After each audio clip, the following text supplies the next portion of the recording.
ಈಗಿನ ಕಾಲದ ಜೀವನದ ಶೈಲಿ, ಮಾಡರ್ನ್ ಡೇ ಲೈಫ್ ಅಂತ ಏನು ಹೇಳ್ತೇವೆ, ಅದು ಪ್ರತಿಯೊಂದು ಕೂಡ ನಮ್ಮನ್ನು ಆ ಬುದ್ಧಿಯ ಶುದ್ಧತೆಯಿಂದ ವಿರುದ್ಧ ದಿಕ್ಕಿನಲ್ಲಿ ಕರೆದುಕೊಂಡು ಹೋಗ್ತಾ ಇದೆ. ಸೊ ಇದರ ಬಗ್ಗೆ ನಿಮ್ಮ ಅಭಿಪ್ರಾಯ, ಮತ್ತೆ ಅದಕ್ಕೆ ನಾವು ಎಕ್ಸ್ಟ್ರಾ ಎಫರ್ಟ್ಸ್ ಏನಾದರೂ ಮಾಡಬೇಕಾ? ಇದನ್ನು ಸ್ವಲ್ಪ ವಿವರಣೆ ಮಾಡ್ಬೋದಾ? ಅಂದರೆ ನಮ್ಮ ಇವತ್ತಿನ ಜೀವನದ ಪ್ರಯತ್ನಗಳೆಲ್ಲವೂ ಕೂಡ ನಾವು ಇನ್ನಷ್ಟು ಚಂದ ಕಾಣಬೇಕು ಅಥವಾ ಇನ್ನಷ್ಟು ಬೆಳೆದು ದೊಡ್ಡವರಾಗಿ ನಮ್ಮತನವನ್ನು ಸಮಾಜದಲ್ಲಿ ನಮ್ಮ ಅಸ್ತಿತ್ವವನ್ನು ಪ್ರತಿಷ್ಠೆಯನ್ನು ದೊಡ್ಡದು ಮಾಡಬೇಕು ಅನ್ನೋ ಹಿನ್ನೆಲೆಯಲ್ಲಿ ಹೊರಟದ್ರಿಂದಾಗಿ ಸಹಜವಾಗಿ ಅದು ಆಂತರ ಪ್ರಯಾಣಕ್ಕೆ ತೊಡಕುಂಟಾಗುತ್ತೆ. ಇದೇ ಒಂದು ದೌರ್ಬಲ್ಯ ಇಷ್ಟಕ್ಕೇನೆ ನಮ್ಗೆ ಆಯಿತು ಅಂದರೆ ಅಧ್ಯಾತ್ಮಕ್ಕೆ ಎಷ್ಟು ಸ್ಟ್ರಾಂಗ್ ಬೇಕು ನಮಗೆ, ನೆನಪಿನ ಶಕ್ತಿ ಆಗಲಿ ಅಥವಾ ಒಂದಾದ್ಮೇಲೆ ಒಂದರ ಜೋಡಣೆಯನ್ನು ಮಾಡಿಕೊಳ್ಳುವ ಶಕ್ತಿ ಆಗಲಿ. ಹಿಂದಿದ್ದು ನೆನಪಿದ್ರೆ ಮಾತ್ರ ಇವತ್ತಿದ್ದು ನಾನು ಆಲೋಚನೆ ಮಾಡುವಾಗ ಹೊಸ ಯೋಚನೆ ಮಾಡ್ಲಿಕ್ಕೆ ನಂಗೆ ಸ್ಫುರಣೆಗೆ ಬರುತ್ತೆ. ಹಿಂದಿದ್ದು ನೆನಪಿಲ್ಲ, ಈಗದ್ದು ಅರ್ಥ ಆಗ್ಲಿಲ್ಲ, ಮುಂದಿದ್ದು ಹೇಗೆ ಸ್ಫುರಣೆ ಆಗಬೇಕು? ಆ ದೃಷ್ಟಿಯಿಂದ ನಾವು ಬಹಳ ಎಚ್ಚೆತ್ಕೊಳ್ಬೇಕು ಅನ್ನುವ ನಿಮ್ಮ ಪ್ರಶ್ನೆ ತುಂಬಾ ಅಗತ್ಯದ್ದು ಮತ್ತು ಇವತ್ತಿಗೆ ರಿಲೆವೆಂಟ್ ಆದದ್ದು. ಇದಕ್ಕೆ ಪರಿಹಾರ ಏನು ಅಂತಂದ್ರೆ ನಾವು ಚಿಂತನೆ ಮಾಡ್ಬೇಕಷ್ಟೇ. ಈ ಸಮಸ್ಯೆನ ಹೇಗೆ ಪಾರಾಗಬೇಕು, ತುಂಬಾ ಸರಳವಾಗಿ ಬದುಕುವುದು ಅಂತ ಅನ್ನೋದು ಒಂದು ವಿಧಾನ. ಆದ್ರೆ ಇದನ್ನ ಬಿಟ್ಟು ಕೂಡ ಬೇರೆ ದಾರಿಯಿಂದ ಹೇಗೆ ಬದುಕಬಹುದು, ನಮ್ಮತನಕ್ಕೆ ತೊಡಕಾಗದೆ ಆದ್ರೆ ಹೊಸತನಕ್ಕೆ ನಾವು ವಿರುದ್ಧ ಅಂತ ಅನ್ನಿಸಿಕೊಳ್ಳದೆ.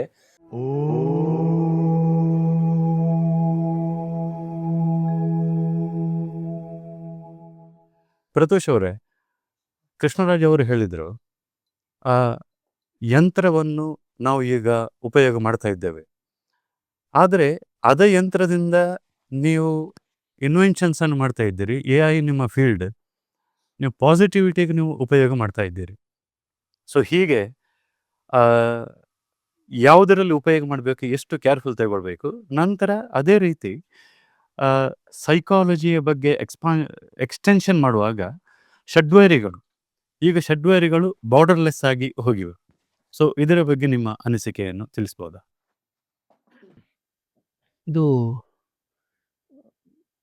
ಟೆಕ್ನಾಲಜಿಯ ಪ್ರಾಕ್ಟೀಷನರ್ ಆಗಿ ನನಗನ್ಸಿರೋದೇನು ಅಂತಂದರೆ, ಪ್ರಪಂಚದಲ್ಲಿ ಯಾವುದೇ ಒಂದು ಹೊಸ ಟೆಕ್ನಾಲಜಿ ಬಂದಾಗ ಅದಕ್ಕೆ ಎರಡು ಮುಖ ಇರುತ್ತೆ. ಒಂದು ಪಾಸಿಟಿವ್ ಆದ ಮುಖ, ಇನ್ನೊಂದು ನೆಗೆಟಿವ್ ಆದ ಮುಖ. ಎಷ್ಟರ ಮಟ್ಟಿಗೆ ಅಂತಂದರೆ, ನೀವು ಒಂದು ಸಣ್ಣ ಟೆಕ್ನಾಲಜಿ ಅಂದರೆ ಒಂದು ಚಾಕು ಇಂಥ ಒಂದು ಟೆಕ್ನಾಲಜಿಯನ್ನು ನೀವು ತಗೊಂಡ್ರು, ಅದರಿಂದ ಒಬ್ರನ್ನ ಕೊಲ್ಲಿಕ್ಕೂ ಬರುತ್ತೆ, ಮತ್ತೆ ನೀವು ತರಕಾರಿ ಹೆಚ್ಚಲಿಕ್ಕೂ ಬರುತ್ತೆ. ಅದರಿಂದ ಬ್ಲ್ಯಾಂಕೆಟ್ ಆಗಿ ಟೆಕ್ನಾಲಜಿಯನ್ನ ಸರಿಗಿಲ್ಲ ಅಂತ ಹೇಳುವಂಥ ಪಕ್ಷದಲ್ಲಿ ನಾನಿಲ್ಲ. ಅವರು ಕೃಷ್ಣರಾಜಾಚಾರ್ಯ ಹೇಳಿದ ಹಾಗೆ, ಇವತ್ತು ಒಂದು ಮಾರ್ವಲ್ ಆಫ್ ಮಾಡರ್ನ್ ಮೆಡಿಸನ್ ತುಂಬ ಒಳ್ಳೆಯದಿದೆ. ಅಂದರೆ ಈಗ ಆ್ಯಂಟಿಬಯೋಟಿಕ್ಸು ಇಂಥದ್ದು ಮತ್ತು ಕ್ಯಾನ್ಸರ್ ಟ್ರೀಟ್ಮೆಂಟ್ಸು ಇಂಥವೆಲ್ಲ ಇದೆ ಆಗಿಲ್ಲ ಅಂತಲ್ಲ. ಅವ್ರು MRI ಬಗ್ಗೆ ಮಾತಾಡೋದು, ಡಯಾಗ್ನೋಸಿಸ್ ಚೆನ್ನಾಗಾಗಿದೆ, ಇವೆಲ್ಲ ಆಗಿದೆ. ಆದರೆ ಮನುಷ್ಯರು ಎಷ್ಟು ದುರ್ಬಲರು ಮಾನಸಿಕವಾಗಿ ಅಂತಂದರೆ, ಅವರಿಗೆ ಯಾವುದೇ ಒಂದು ತುಂಬ ಶಕ್ತಿಶಾಲಿಯಾದ ಒಂದು ಟೂಲನ್ನು ಕೊಟ್ಟಾಗ, ಯಾವುದೊಂದು ಸಾಧನೆಯನ್ನು ಕೊಟ್ಟರೆ ಅದನ್ನು ಹೇಗೆ ನೆಗೆಟಿವ್ ಆಗಿ ಬಳಸ್ಬೋದು ಅನ್ನೋದನ್ನು ತುಂಬ ಬೇಗ ಕಂಡ್ಕೊಂಡ್ಬಿಡ್ತಾರೆ. ಆಮೇಲೆ ಹೆಚ್ಚು ನೆಗೆಟಿವ್ ಉಪಯೋಗಗಳನ್ನು ಮಾಡ್ತಾ ಬರ್ತಾರೆ.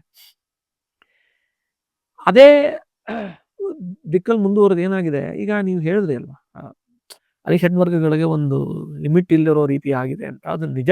ಅದು ಎಸ್ಪೆಷಲಿ ಇಂಟರ್ನೆಟ್ ಎಕ್ಸ್ಪ್ಲೋಷನ್ ಆದಮೇಲೆ ನಾನು ಯಾವಾಗಲೂ ತಮಾಷೆಗೆ ಹೇಳೋದುಂಟು, ನಾವು ಯಾವುದರಿಂದ ದೂರ ಇರಬೇಕು ಅಂದರೆ ಕಾಮ, ಕ್ರೋಧ, ಲೋಭ, ಮೋಹ, ಮದ, ಮತ್ಸರ ಇವುಗಳಿಂದ ದೂರ ಇರಬೇಕು ಅಂತ. ಅದು ಈಗ ನಾನು ಯೋಚನೆ ಮಾಡೋದು, ನೀವು ಯೋಚನೆ ಮಾಡ್ತಿದ್ರೆ 50 ವರ್ಷದ ಮುಂಚೆ ಅಂದರೆ ಏನಾಗಿದೆ ನೋಡಿ, ಪ್ರತಿಯೊಬ್ಬ ಮನುಷ್ಯನು ಇನ್ನೊಬ್ಬ ಮನುಷ್ಯನ ಜೊತೆ ಕನೆಕ್ಟೆಡ್ ಆಗಿದೆ ಅಲ್ವಾ. It's no a global network. ಈಗ ನಾವು ನೀವು ಕನೆಕ್ಟ್ ಆಗಿದ್ದು ಹಾಗೆ ಅಲ್ವಾ. ಈಗ 20 ವರ್ಷದ ಮುಂಚೆ ನಾನು ಎಲ್ಲೋ ಇದ್ದೆ, ನೀವೆಲ್ಲೋ ಇದ್ರಿ, but we got connected because of this. ಈ ಕನೆಕ್ಟಿವಿಟಿಯಿಂದ ಏನಾಗ್ತಿದೆ ಅಂತಂದರೆ, ನಮಗೆ ಈ ಪ್ರಪಂಚದ ಅತ್ಯಂತ ಮೂಲೆಯಲ್ಲಿ ಇರೋ ಏನು ನಡೀತಾ ಇದೆ ಆ ಮೂಲೆಯಲ್ಲಿ ಅನ್ನೋದ್ರ ಬಗ್ಗೆ ನಮಗೆ ಜ್ಞಾನ ಇದೆ. ಇವಾಗ ಎಲ್ರಿಗೂ ಎಲ್ಲದ್ರ ಬಗ್ಗೆನೂ ಜ್ಞಾನ ಇದೆ. ಹಿಂದಿನ ಕಾಲದಲ್ಲಾದರೆ ಅಮೇರಿಕಾಲೇನೋ ಹಿಂಗಿರುತ್ತಂತೆ ಹಂಗಿರುತ್ತಂತೆ, ನಮಗೆ ಗೊತ್ತಿಲ್ಲ ಏನು ಅಂತ. ಇವಾಗ ಪ್ರತಿಯೊಬ್ಬ ಮನುಷ್ಯನಿಗೂ ಪ್ರತಿಯೊಂದು ಜಗತ್ತಿನ ಮೂಲೆಯಲ್ಲಿ ಏನಾಗ್ತಿದೆ ಅನ್ನೋದ್ರ ಬಗ್ಗೆ ಜ್ಞಾನ ಬಂದೋಗಿದೆ. ನೋಡಿ ಏನಾಗುತ್ತೆ, ಯಾವುದಾದ್ರೊಂದು ತುಂಬ ಪ್ರಬಲವಾದಂತಹ ಟೂಲನ್ನು ಅಸಮರ್ಥರಾದಂತಹ ಜನಗಳ ಕೈ ಕೊಡಬಾರ್ದು. ನಮ್ಮ ಶಾಸ್ತ್ರಗಳಲ್ಲಿ ಇದನ್ನು ಯಾವಾಗಲೂ ಹೇಳೋರು. ಅದಕ್ಕೆ ಉಪನಿಷತ್ ಅನ್ನೋ ಶಬ್ದವನ್ನು ಆಡಿದ್ದು, ರಹಸ್ಯ ಅಂತ. ನಾನೇನು ಬಹಳ ಯೋಚನೆ ಮಾಡ್ತಿದ್ದೆ, ಜ್ಞಾನ ಯಾಕೆ ರಹಸ್ಯ ಆಗಿರಬೇಕು, ಎಲ್ರಿಗೂ ಹೇಳೋದಪ್ಪ ಎಲ್ಲ ಅನ್ನೋದು. ಒಂದು ಉದಾಹರಣೆ ಅಂದ್ರೆ ನಾವು ಮುಂಚೆ ಮಾತಾಡ್ತಾ ಜಾತಿ ಸ್ಫೂರ್ತಿ ಬಗ್ಗೆ ಮಾತಾಡೋಣಲ್ಲ, ಅಂದ್ರೆ ಪೂರ್ವಜನ್ಮದ ಸ್ಮರಣೆ. ಎಲ್ರಿಗೂ ಯಾಕೆ ಬರಬಾರ್ದು ಪೂರ್ವಜನ್ಮ ಸ್ಮರಣೆ ಅಂತ? ಇವಾಗ ನಂಗೆ ಅರ್ಥ ಆಗ್ತಿದೆ. ಈಗ ನಾವು ಈ ಜನ್ಮದಲ್ಲೇ ಒಂದು 20 ವರ್ಷದ ಮುಂಚೆ ಯಾರೋ ನಮಗೆ ಅನರ್ಥವನ್ನು ಮಾಡಿದ್ರೆ ಅವ್ರ ಬಗ್ಗೆ ನಾವು ಜನ್ಮ ಪೂರ್ತಿ ತನಕ ದ್ವೇಷವನ್ನು ಸಾಧನೆ ಮಾಡ್ತೀವಿ. ಈಗ ನಿಮಗೆ ಜಾತಿ ಸ್ಫೂರ್ತಿ ಬಂದ್ರೆ ಎಷ್ಟು ಜನ್ಮದ ಶತ್ರುಗಳನ್ನ ನೆನ್ಪಿಟ್ಕೊಳ್ತೀರಿ, ಆಯ್ತವಾ? ಆಮೇಲೆ ಈ ಜನ್ಮದಲ್ಲಿ ನಮ್ಗೆ ಯಾರು ಮಿತ್ರರಾಗಿದ್ದಾರೆ ಅವ್ರು ಹಿಂದಿನ ಜನ್ಮದಲ್ಲಿ ನಮ್ಗೆ ಶತ್ರುಗಳಾಗಿದ್ರು ಅಂದ್ರೆ ಅದನ್ನ ಡೀಲ್ ಮಾಡಕ್ ನಮ್ ಕೈಲಿ ಆಗೋದಿಲ್ಲ. ಅದರಿಂದ ದೇವತೆಗಳಿಗೆ ಜಾತಿ ಸ್ಫೂರ್ತಿ ಇರುತ್ತೆ, ನಮ್ಮಂತ ದುರ್ಬಲರಿಗೆ ಯಾಕಿರಲ್ಲ ಅಂತಂದ್ರೆ ನಮಗೆ ಅದನ್ನ ಹ್ಯಾಂಡಲ್ ಮಾಡ್ಲಿಕ್ಕೆ ಆಗಲ್ಲ. It's a super power that we cannot handle. ಅದೇ ರೀತಿ ಈ ಟೆಕ್ನಾಲಜಿ ಅಂತ ಅನ್ನೋದು ಅಥವಾ ಅದಕ್ಕೆ ನೀವು ಗಮನಿಸಿ, ಹಿಂದಿನ ಕಾಲದಲ್ಲಿ ಇವತ್ತು ಯಾವುದು ಪ್ರತಿಯೊಬ್ಬ ಮನುಷ್ಯನ ಕೈಲಿದೆ ಮೊಬೈಲ್ ಅನ್ನೋ ರೂಪದಲ್ಲಿ, ಅದನ್ನೆಲ್ಲ ನಮ್ಮ ಶಾಸ್ತ್ರದಲ್ಲಿ ಯೋಗಜನ್ಯ ಸಿದ್ಧಿ ಅಂತ ಹೇಳೋರು. ಉದಾಹರಣೆಗೆ ದೂರಶ್ರವಣ ಅಂದ್ರೆ ಯಾವನೋ ಒಬ್ಬ ಯೋಗಿ ಇಲ್ಲಿ ಕೂತ್ಕೊಂಡು ಎಷ್ಟೋ ಕಿಲೋಮೀಟರ್ ದೂರದಲ್ಲಿರೋ ಪ್ರದೇಶದಲ್ಲಿ ಏನಾಗ್ತಿದೆ ಅನ್ನೋದನ್ನ ಕೇಳೋನು ಅಂತ. ಇವಾಗ ಎಲ್ರಿಗೂ ಆ ಸಿದ್ಧಿ ಇದೆ. ದೂರದರ್ಶನ ಇಲ್ಲಿ ಕೂತ್ಕೊಂಡು ಯಾವುದೋ ಬೇರೆ ದೇಶದಲ್ಲಿ ನಡೆಯುವಂತ ಘಟನೆಗಳನ್ನ ನೋಡೋ ಸಾಮರ್ಥ್ಯ ಬರ್ತಿತ್ತು ಯೋಗಿಗಳಿಗೆ, ಅವನು ಎಲ್ರಿಗೂ ಇದೆ ಆ ಸಿದ್ಧಿ ಇವಾಗ, ಅಲ್ವಾ? ಈ ದೂರದರ್ಶನ, ದೂರಶ್ರವಣ ಇಂಥ ಸಿದ್ಧಿಗಳು ಎಲ್ರಿಗೂ ಬಂದಿರೋದ್ರಿಂದ ಏನಾಗಿದೆ ಅಂದ್ರೆ ಮನುಷ್ಯರಿಗೆ ಇದನ್ನ ಹ್ಯಾಂಡಲ್ ಮಾಡ್ಲಿಕ್ಕೆ ಬರೋದಿಲ್ಲ. ಅದು ಯಾಕೆ ಯೋಗಿಗಳಿಗೆ, ಇನ್ಫ್ಯಾಕ್ಟ್ ಪಾತಂಜಲ ಯೋಗ ಸೂತ್ರದಲ್ಲಿ ಪತಂಜಲಿ ಋಷಿಗಳು ಹೇಳ್ತಾರೆ, ಈ ಯಮನಿಯಮಾದಿ ಅಷ್ಟಾಂಗಗಳಿದೆಯಲ್ಲ ಒಂದೊಂದೇ ಅಂಗಗಳ ಸಿದ್ಧಿ ಮಾಡ್ತಾ ಮಾಡ್ತಾ ಇಂಥದ್ದು ಬರುತ್ತೆ ಅಂತ. ಅಂದ್ರೆ ದೂರದರ್ಶನ ಸಿದ್ಧಿ ಬರುತ್ತೆ, ದೂರಶ್ರವಣ ಸಿದ್ಧಿ ಬರುತ್ತೆ. ಜೊತೆಗೆ ಅವ್ರು ಇನ್ನೊಂದು ಮಾತು ಹೇಳ್ತಾರೆ, ಒಬ್ಬ ಯೋಗದ ಮಾರ್ಗದಲ್ಲಿ ನಡೆಯುವಂತವನು ಇಂಥ ಸಿದ್ಧಿಗಳಿಂದ ಅವನು ವ್ಯೂರ್ ಆಗದೆ, ಅಂದ್ರೆ ಇಂಥ ಸಿದ್ಧಿಗಳಿಂದ ಅವನು ಪ್ರಭಾವಿತನಾಗದೆ ಮುಂದೆ ಹೋಗ್ಬೇಕು ಅಂತ ಟ್ರಾಪ್ಸ್ ಅವು ಅಂತ ಹೇಳ್ತಾರೆ.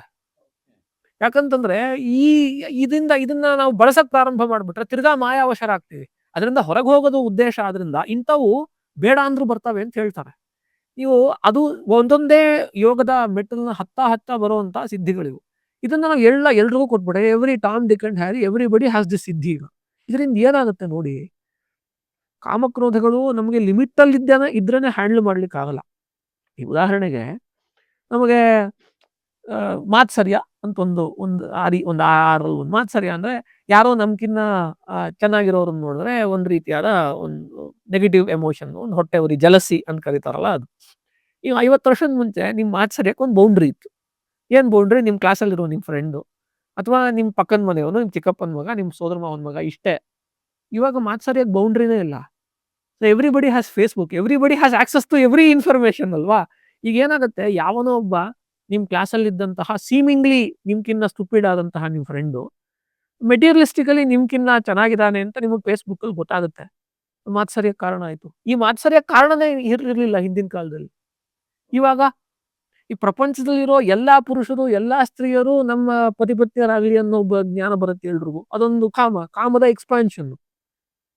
ಯಾಕಂದ್ರೆ everybody has access to everything. ಇದನ್ನ ಹ್ಯಾಂಡಲ್ ಮಾಡ್ಲಿಕ್ಕೆ ಆಗಲ್ಲ. ಜ್ಞಾನಿಗಳಾದವರು ಒಂದು ಒಳ್ಳೆ ಚೆನ್ನಾಗಿರೋ ಕಥೆ ಬರುತ್ತೆ ರಾಮಾಯಣದಲ್ಲಿ. ಹನುಮಂತ ದೇವರು ಅವರು ಲಂಕೆಗೆ ಹೋದಾಗ ಅಲ್ಲಿರುವಂತ ರಾಕ್ಷಸ ಸ್ತ್ರೀಯರೆಲ್ಲ ನಿರ್ವಸ್ತ್ರರಾಗಿ ಮಲ್ಕೊಂಡಿದ್ರು. ಇವ್ರು ಸೀತಾವನ್ ಹುಡುಕ್ತಾ ಬಂದ್ರು. ಅವ್ರೊಂದು ಮಾತು ಹೇಳ್ತಾರೆ, ನಾನು ಬ್ರಹ್ಮಚಾರಿ, ಇಂಥ ಒಂದು ಪ್ರಸಂಗವನ್ನ ನಾನು ನೋಡಿದ್ರು ನನ್ನ ಮನಸ್ಸಲ್ಲಿ ಸ್ವಲ್ಪನೂ ವಿಕಾರ ಆಗ್ತಿಲ್ಲ, ಇದು ರಾಮದೇವರ ಆಶೀರ್ವಾದ ಅಂತ ತಿಳ್ಕೊಳ್ತಾರೆ. ಯಾಕಂದ್ರೆ ಅವ್ರ ಕೈಲಿ ಹ್ಯಾಂಡಲ್ ಮಾಡಕ್ಕಾಯ್ತು. ಅದನ್ನು ನಮ್ಮ ಥರದವ್ರಿಗೆ ಹ್ಯಾಂಡಲ್ ಮಾಡ್ಲಿಕ್ಕೆ ಆಗುತ್ತಾ? ನಾವು ಯಾವಾಗ ಹೇಳೋದುಂಟು, ನಾವು ಬೌಂಡ್ಲೆಸ್ ಅರಿಷಡ್ ವರ್ಗಕ್ಕೆ there is an app that is made now. So every Ari has an app.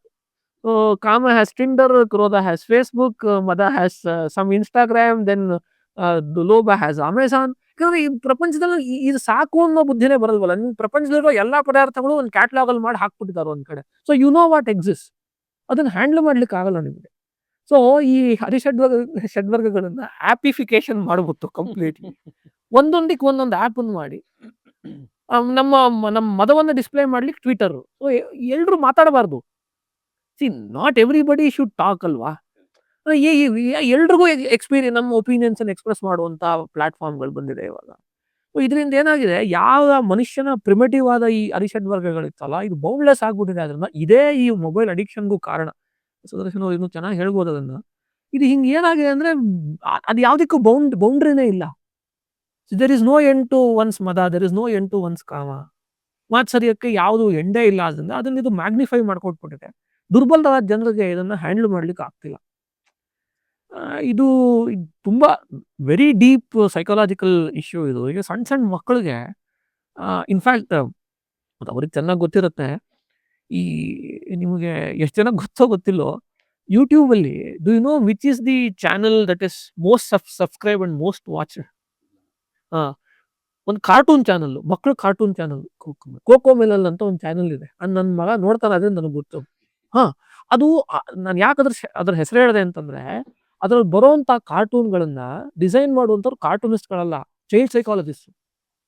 ಅಂದ್ರೆ ಅವರು ಯಾವ ಕಲರ್ನ ಡಿಸ್ಪ್ಲೇ ಮಾಡಿದ್ರೆ, ಯಾವ ಕಾರ್ಟೂನ್ ಅನ್ನು ಎಲ್ಲಿ ಪ್ಲೇಸ್ ಮಾಡಿದ್ರೆ ಈ ಮಕ್ಕಳು ಹೈಯೆಸ್ಟ್ ನಂಬರ್ ಆಫ್ ಟೈಮ್ ಅನ್ನ ಸ್ಕ್ರೀನ್ ಮೇಲೆ ಸ್ಪೆಂಡ್ ಮಾಡ್ತಾರೆ ಅನ್ನೋದನ್ನ ಸ್ಟಡಿ ಮಾಡಿ ಡಿಸೈನ್ ಮಾಡುವಂಥದ್ದು. ಸೊ ಮ್ಯಾಕ್ಸಿಮಮ್ ಸ್ಟಿಮ್ಯುಲೇಷನ್ ಯಾವ್ದ್ರಿಂದ ಬರುತ್ತೆ ಅನ್ನೋದನ್ನ ಸ್ಟಡಿ ಮಾಡಿ ಡಿಸೈನ್ ಮಾಡಿ ಅದನ್ನ ಕ್ರಿಯೇಟ್ ಮಾಡುವಂತ ಸ್ಥಿತಿ ಬಂದಿದೆ. ಅದಕ್ಕೆಲ್ಲ ನಮ್ಮ ಮಕ್ಕಳು ದಾಸರಾಗಿದ್ದಾರೆ. ಅದರಿಂದ ಇದರಿಂದ ನಾವು ಹೇಗ್ ದೂರ ಇರೋದು ಅಂತ ಅನ್ನೋದು ಯಾರಿಗೂ ಗೊತ್ತಿಲ್ಲ. ಅಂದ್ರೆ ಇದು ಹೇಗ್ ಮಾಡೋದು ಅಂತ ಗೊತ್ತಿಲ್ಲ. ಇದು it is just there everywhere. ಇದು ಅಷ್ಟೊಂದು ರ್ಯಾಂಪೆಂಟ್ ಆಗಿ ಎಲ್ಲಾ ಕಡೆ ಬಂದಿದೆ. ಅದು ನನಗೆ ಅನ್ಸೋದು ಬೇರೆ ಬೇರೆ ಐಡಿಯಾಗಳಿದೆ. ಒಂದು ಕಮ್ಯುನಿಟಿ ಲಿವಿಂಗ್ ಮಾಡಬೇಕು ಅಂತ ನಾನು ಯಾವಾಗಲೂ ಅನ್ಕೊಳ್ಳೋದು ಏನು ಅಂತಂದ್ರೆ, ಒಂದು ಇದೆ ಇಂಥದ್ದು. ಒಂದು ಚಂಡೀಗಢ ಹತ್ರ ಒಂದು ಕಮ್ಯುನಿಟಿ ಇದೆ, ನಂಗೆ ಅದ್ರ ಹೆಸರು ನೆನಪಾಗ್ತಿಲ್ಲ. ಅಲ್ಲಿ ಏನ್ ಮಾಡಿದ್ದಾರೆ ಅಂದ್ರೆ, they have created a community, self sustaining community. ಅಲ್ಲಿ ಫೋನ್ಸ್ ಎಲ್ಲ ಯಾವುದು ಇಲ್ಲ. ಒಳಗಡೆನೆ ತಮಗೆ ಏನ್ ಬೇಕು ಅದನ್ನ ಬೆಳ್ಕೊಳ್ತಾರೆ, ಆಯ್ತಾ. ತೀರಾ ಪ್ರಪಂಚದಿಂದ ಹೊರಗಿರ್ಬೇಕು ಅಂತಲ್ಲ, ಆದ್ರೆ ಮೂಲಭೂತವಾದ ಪ್ರಮೇಯ ಏನು ಅಂತಂದ್ರೆ, ಇಂಥ ಸೂಪರ್ ಪವರ್ಗಳಿದೆಯಲ್ಲ, ಅಂದ್ರೆ you can see anything, anybody, ಆಯ್ತಾ, ಯು ಕ್ಯಾನ್ ಬೈ ಎನಿಥಿಂಗ್. ಈಗ ಇದು ಎಷ್ಟು ಹೇಳಿದ್ನಲ್ಲ, ಈ ಸ್ವಿಗ್ಗಿ, ಝೊಮ್ಯಾಟೊ ಇಂಥ ಇದು ಫುಡ್ ಡೆಲಿವರಿ, ಮನುಷ್ಯರಿಗೆ ಏನ್ ಬೇಕು ಅದು ಕೂತ್ ಕಡೆ ಸಿಗೋದು. ಹಿಂದಿನ ಕಾಲದಲ್ಲಿ ನೀವೊಂದು, ನಮ್ಮ ಅಮ್ಮ ಹೇಳ್ತಾರೆ, ವರ್ಷಕ್ಕೆ ಒಂದ್ಸಲ ಯಾವಾಗ್ಲೋ ಒಂದ್ಸಲ ಒಂದು ಹಬ್ಬದಲ್ಲಿ ನಮ್ಮ ಮನೇಲಿ ಒಂದು ಸ್ವೀಟ್ ಮಾಡೋರು ಅಂತ. ದಿನ ನಿಮ್ಗೆ ಬೇಕು ಅಂದ್ರೆ ಯಾರಿಗ್ ಬೇಕಾದ್ರೆ ಸಿಗುತ್ತೆ. ಇನ್ಫ್ಯಾಕ್ಟ್ ಇವ್ರಿಗೆ ಇನ್ನೂ ಚೆನ್ನಾಗಿ ಗೊತ್ತಿರುತ್ತೆ. This has led to something called dopamine saturation. ಅದನ್ನ ಅವ್ರು ಇನ್ನೂ ಚೆನ್ನಾಗಿ ಹೇಳ್ಬೋದು. ಅದು ಏನಾಗುತ್ತೆ ಅಂತಂದ್ರೆ, ಮನುಷ್ಯನಿಗೆ ನೀವು ಡಿಲೇಡ್ ಗ್ರಾಟಿಫಿಕೇಶನ್ ಅಂತ ಒಂದು ಮೋಸ್ಟ್ ಇಂಪಾರ್ಟೆಂಟ್ ಥಿಂಗ್, ಅದು ಮನುಷ್ಯರಿಗೆ ಬೇಕಾದಂಥದ್ದು. ಅಂದ್ರೆ ನಿಮ್ ಸುಖವನ್ನ ನೀವು ಪೋಸ್ಟ್ಪೋನ್ ಮಾಡ್ಲಿಕ್ಕೆ ಕಲಿಬೇಕು. ಗೊತ್ತೇ ಇಲ್ಲ ಇವಾಗ ಮಕ್ಕಳಿಗೆ, ಜನಗಳಿಗೆ ಸುಖವನ್ನ ಪೋಸ್ಟ್ಪೋನ್ ಮಾಡ್ಲಿಕ್ಕೆ ಗೊತ್ತಿಲ್ಲ. ಅದರಿಂದ ಏನಾಗುತ್ತೆ, ಡೋಪಮಿನ್ ಸ್ಯಾಚುರೇಟ್ ಆಗ್ಬಿಟ್ಟು ಮನಸ್ಸಿನ ಎಷ್ಟು ವಿಕಾರ ಆಗಿದೆ ಇವತ್ತು ಇದರಿಂದ ಅಂತಂದ್ರೆ, ಅದು ಕಾಣುತ್ತೆ, ಎಲ್ಲಾ ಕಡೆ ಕಾಣುತ್ತೆ. ಈಗ ನಾನೇ 10 ವರ್ಷದಿಂದ ಪಾಠ ಮಾಡ್ತಾ ಇದ್ದೀನಿ. ಪ್ರತಿ ವರ್ಷ ನನ್ನ ಸ್ಟೂಡೆಂಟ್ಸ್ ಯಾವ ರೀತಿ ಬಿಹೇವ್ ಮಾಡ್ತಾರೆ ನನಗೆ ಗೊತ್ತಾಗುತ್ತೆ. People cannot wait. ಒಂದ್ 2 ಗಂಟೆ ನಾನು ಯಾವುದೋ ಒಂದು ವಿಷಯವನ್ನ ನಾನು ಲೆಕ್ಚರ್ ಮಾಡ್ತೀನಿ ಅಂತಂದ್ರೆ ಆಗಲ್ಲ ಜನಕ್ಕೆ ಕೇಳಕ್ಕೆ. 5 ನಿಮಿಷದಲ್ಲಿ ಹೇಳು ಅಂತ ಹೇಳ್ತಾರೆ, 3 ನಿಮಿಷದಲ್ಲಿ ಹೇಳು, ಶಾರ್ಟ್ಸ್ ಮಾಡು, 3 ಕ್ಷಣ ಮಾಡು. ಈಗ 2 ಗಂಟೆ 3 ಗಂಟೆ ನೀನು ಉಪನ್ಯಾಸ ಮಾಡಿದ್ರೆ ಕೇಳೋರು ಯಾರು? ನಮಗೆ ಅಷ್ಟೆಲ್ಲ ಪೇಷನ್ಸ್ ಇಲ್ಲ ಅಂತ ಈ ರೀತಿಯಾದಿದೆ. ಸೊ ಏನ್ ಮಾಡ್ಬೇಕು ಅಂದ್ರೆ, ಯಾರಿಗಿದ್ರು ಇದರ ದುಷ್ಪರಿಣಾಮಗಳ ಬಗ್ಗೆ ಸರಿಯಾದ ಜ್ಞಾನ ಇದೆ ಅಂತವ್ರು ಒಂದು ಸಸ್ಟೈನಬಲ್ ಆದ ಕಮ್ಯುನಿಟಿ ಕ್ರಿಯೇಟ್ ಮಾಡೋದು ಒಂದೇ ದಾರಿ ಅಂತ ನನಗನ್ಸುತ್ತೆ. ಈಗ ನಮ್ಮಂಥವ್ರೆಲ್ಲ ಮಾಡ್ಬೇಕು ಅದನ್ನ. ನಾವು ಒಂದು ಕಮ್ಯುನಿಟಿಯನ್ನು ಕ್ರಿಯೇಟ್ ಮಾಡಿ ಜನರೇಷನ್ ಆಫ್ ಪೀಪಲ್ ಅನ್ನು ನಾವು ಬ್ರೀಡ್ ಮಾಡ್ಬೇಕಾಗುತ್ತೆ. ಯಾಕಂದ್ರೆ ಇವರು ತುಂಬಾ ಪ್ರೆಷಸ್ ಆದ ಹ್ಯೂಮನ್ಸ್ ಆಗ್ತಾರೆ ಮುಂದೆ ಹೋಗ್ತಾ ಹೋಗ್ತಾ. ಇದನ್ನ ಮಾಡ್ಬೇಕು. ಈಗ ನಿಮ್ಗೆ ಥಿಯೋಸಫಿಕಲ್ ಸೊಸೈಟಿನವ್ರು ಇಂಥದ್ದೊಂದು ಎಕ್ಸ್ಪೆರಿಮೆಂಟ್ ಮಾಡಿದ್ರು, ನಿಮ್ಗೆ ಗೊತ್ತಿರ್ಬೋದು. ಆನಿ ಬ್ಯಾಸೆಂಟ್ ಅವರೆಲ್ಲ ಸೇರಿ ಒಬ್ಬ ಐಡಿಯಲ್ ಹ್ಯೂಮನ್ ಬೀಯಿಂಗ್ ಅನ್ನು ನಾವು ಗ್ರೋ ಮಾಡಬೇಕು ಅಂತ ಹೇಳಿ, the result of that experiment was J Krishnamurti. So ಈ ರೀತಿ ಏನು, ಒಬ್ಬ ಮನುಷ್ಯ ಅಂತಲ್ಲ, create a community where people are aware of it and not everybody has access to all of this. So ಆ ರೀತಿಯಾದ ಕಮ್ಯುನಿಟಿಗಳನ್ನು ಕ್ರಿಯೇಟ್ ಮಾಡಬೇಕು. ಬೇಸಿಕಲಿ ಪ್ರಾಬ್ಲಮ್ ಎಲ್ಲಾಗಿದೆ ಅಂತಂದ್ರೆ, everybody has access to everything and ಯಾರು ಅದು ಸಾಮರ್ಥ್ಯ ಇರಲ್ಲ ಜನಕ್ಕೆ ಅದನ್ನ ನಿಲ್ಲಿಸ್ಬೇಕು ಅಂತ. ನಾವು ತುಂಬಾ ಸಣ್ಣವ್ರು ಇದನ್ನ ಮಾಡ್ಲಿಕ್ಕೆ, ಬಟ್ ಐಡಿಯಾ ಅಂತೂ ಅದೇ ದಾರಿ ಅಂತ ಕಾಣುತ್ತೆ, ಬೇರೆ ದಾರಿ ಇಲ್ಲ ಇದನ್ನ ಮಾಡ್ಲಿಕ್ಕೆ. ಮಕ್ಕಳಿಗೆ ಎಜುಕೇಶನ್ ಕೊಡುವಾಗ ಈ ತರದ ವಿಷಯವನ್ನು ಬಿಲ್ಡಪ್ ಮಾಡ್ಬೋದು ಅವರ ಎಜುಕೇಶನ್ ಸಿಸ್ಟಮ್ ಅಲ್ಲಿ. ಯಾವ ರೀತಿ ಈ ಆ್ಯಪ್ಗಳಿಗೆ ಅಥವಾ ಇಂಥ ವಿಷಯಗಳನ್ನು ಯಾವ ರೀತಿ ಕಂಟ್ರೋಲ್ಡ್ ವೇಯಲ್ಲಿ ಟೆಕ್ನಾಲಜಿಯನ್ನು ಉಪಯೋಗ ಮಾಡಬೇಕು ಸಣ್ಣ ಪ್ರಾಯದಿಂದಲೇ? ಖಂಡಿತ ಮಾಡ್ಬೇಕು ಅನ್ನೋದ್ರಲ್ಲಿ ಏನು ಸಂಶಯನೇ ಇಲ್ಲ. ಆದ್ರೆ ಎಲ್ರು ಕೇಳ್ಬೇಕಲ್ಲ ಅಂತ ಪ್ರಶ್ನೆ ಅಷ್ಟೇ. ಸೊ ಕೆಲವು ಇದೊಂಥರ ಲಾ ಇದ್ದ ಹಾಗೆ. ನಾವು ಟೆಕ್ಸ್ಟ್ ಬುಕ್ ಅಲ್ಲಿ ಕೊಲ್ಲಬಾರ್ದು, ಇನ್ನೊಬ್ಬರನ್ನು ಕಳ್ತನ ಮಾಡಬಾರ್ದು, ಇಂಥ ಮಾತುಗಳನ್ನ ಅನಾದಿ ಕಾಲದಿಂದ ಹೇಳ್ಕೊಂಡು ಬಂದಿದ್ದಾರೆ. ಆದ್ರೆ ಸಮಾಜದಲ್ಲಿ ಕಳ್ಳಿದ್ದಾರೋ ಇಲ್ಲೋ. So unless you penalise people for this, it is not going to happen. ಈಗ ಅದು ವೇ ಆಫ್ ಲಿವಿಂಗ್ ಆಗಿ ಹೋಗಿದೆ. ಯಾವಾಗದು ಕಾನೂನು ಬರ್ತದೆ ಆವಾಗ ಎಕ್ಸೆಪ್ಷನ್ ಆಗಿ ಹೋಗುವ ಚಾನ್ಸಸ್ ಇದೆ ಅಂತ ಹೇಳಿ ಒಂದು ನಿಜ. ಆದ್ರೆ ದುರಂತ ಅಷ್ಟೇ. ದುರಂತ ಅನ್ನೋದ್ರಲ್ಲಂತೂ ನಮ್ಮ ಬಾಲ್ಯನೇ ಎಷ್ಟು ಚೆನ್ನಾಗಿತ್ತು. ಈಗ ನಮ್ಮ ಬಾಲ್ಯ ನಿಮ್ಮ ಬಾಲ್ಯವನ್ನು ನೆನೆಸ್ಕೊಂಡ್ರೆ ಇವತ್ತಿನ ಮಕ್ಕಳಿಗೆ ಆ ಬಾಲ್ಯ ಇಲ್ಲ. ಯಾರು ಈಗ ಒಂದು ಕಮ್ಯುನಿಟಿ ಲಿವಿಂಗ್ ಇರಲಿ, ಅಕ್ಕಪಕ್ಕದ ಮನೆಯವರಲ್ಲಿ ಒಂದು ಬಾಂಧವ್ಯ ಇಲ್ಲಿರುವಂತಹ ಪರಿಸ್ಥಿತಿ ಬಂದಿದೆ ಇವತ್ತು ನಗರ ಪ್ರದೇಶಗಳಲ್ಲಿ. ಅದನ್ನ ನಿಲ್ಲಿಸ್ಬೇಕಾಗತ್ತೆ. ನೀವು ಹೇಳಿದ್ದು ಕೇಳುವಾಗ ಒಂದು ಅನಂತತ್ವದ ನೆನಪಾಗ್ತಾ ಇದೆ.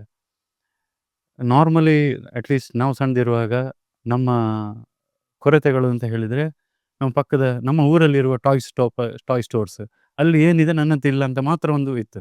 ಈಗ ಜಗತ್ತಿನಲ್ಲಿರುವ ಎಲ್ಲ ಟಾಯ್ಸ್ಗಳನ್ನು ಬ್ರೌಸ್ ಮಾಡಿ ನನ್ನ ಹತ್ರ ಅಷ್ಟಿಲ್ಲ ಅಂತ ಹೇಳಿ ಅಷ್ಟು ಅನಂತತ್ವವಾಗಿದೆ ನನ್ನ ಆ, ಅದೇ ಕಾಮಕ್ರೋಧಾದಿಗಳ ಅನಂತ್ಯ. ಹಾ ನನ್ನ ನನ್ನ ನನ್ನ ಒಬ್ಬ ಅಧ್ಯಾಪಕರು ಯಾವಾಗಲೂ ಹೇಳೋರು, ತುಂಬಾ ಪವರ್ಫುಲ್ ಸ್ಟೇಟ್ಮೆಂಟ್ ಅವ್ರು ಹೇಳ್ತಾ ಇದ್ದಿದ್ದು, ಸಾರೋ ಇಸ್ ಎ ಚಾಯ್ಸ್ ಅಂತ. ಸಾರೋ ಇಸ್ ಎ ಚಾಯ್ಸ್ ಅಂತ ಹೇಳೋರು ಅವರು. ಆಯ್ತಾ? ಇವಾಗ ಏನಾಗಿದೆ ಅಂದ್ರೆ ಜನಗಳು ದುಃಖಿತರಾಗ್ಲಿಕ್ಕೆ ಕಾರಣ ಜಾಸ್ತಿ ಆಗೋಗಿದೆ ಅಲ್ವಾ? ಈಗ out of sight out of mind ಅಂತ ಹೇಳೋರಲ್ವಾ? ಅದೊಂದು ಒಂದು ಇದೆ. ಗಾದೆ. ಇವಾಗ ಏನಿಲ್ಲ, if you are out of sight you are still in the mind. ಯಾಕಂದ್ರೆ you are in Facebook or whatever, Instagram ಇಂಥ ಕಡೆ ಎಲ್ಲ ನೀವು ಇರ್ತೀರಿ. ಯಾರು out of sight out of mind ಆಗೋದೇ ಇಲ್ಲ.